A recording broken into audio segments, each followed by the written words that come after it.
નમસ્કાર દર્શક મિત્રો, આપની સાથે હું છું કિન્નરી પટેલ। સમાચારમાં આગળ વાત કરીએ તો ખેડાના નડિયાદમાં મોબાઈલ લોનના નામે છેતરપિંડી કરવામાં આવી છે।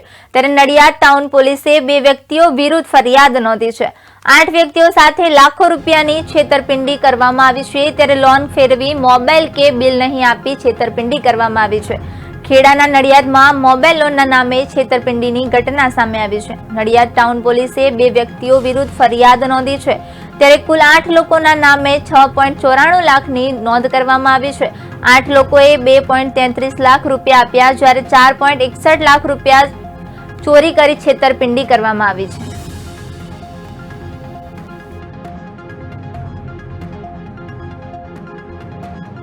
મોબાઈલની લોન કરતા અને જે લોન અંગે તેઓને જાણકારી ન હોય, ન આપી માત્ર 10 કે 20 હજાર રૂપિયા આપી અને બાકીના પૈસા પોતે ચાઉ કરી જતા।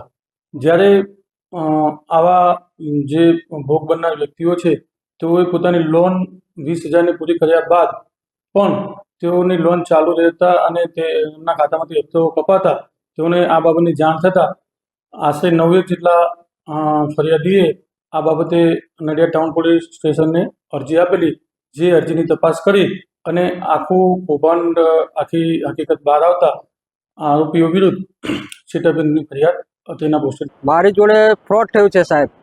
હવે હું મિલમાં 335 રૂપિયા લખે કામ કરું છું। એક મિલમાં કાયમી કારીગર છે ભાવેશભાઈ પટેલ અને કારોબારી મેમ્બર બી છે। તો મને પૈસાની થોડીક તકલીફ હતી એટલે મેં એમને વાત કરેલી, તો સારું કે ચાલ મેં હું એક જગ્યાએ તને પૈસા અપાવું। એટલે એ ભાઈ જાતે મારી જોડે મારી એક્ટિવા પર આવ્યા અને ફોન વાલે ત્યાં આગળ ઊભો રાખ્યો।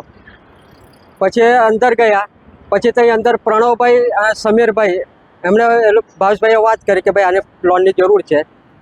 પછી મને થોડી વાર બેસાડ્યો। પછી એક ફાઇનાન્સવાળો છે, IDFC વાળો, એમને બોલાવીને કાગળે જોઈને પછી એમને અને સમીરભાઈએ મારા હાથમાં આઈફોન આપી દીધો અને આઈફોન પેલો ફાઇનાન્સવાળાએ ફોટો પાડી લીધો। પછી મને કીધું તમે હવે જાઓ, અને પછી બીજા દાડે ભાવેશભાઈ મને 20,000 રૂપિયા આપ્યા અને લોન 46,000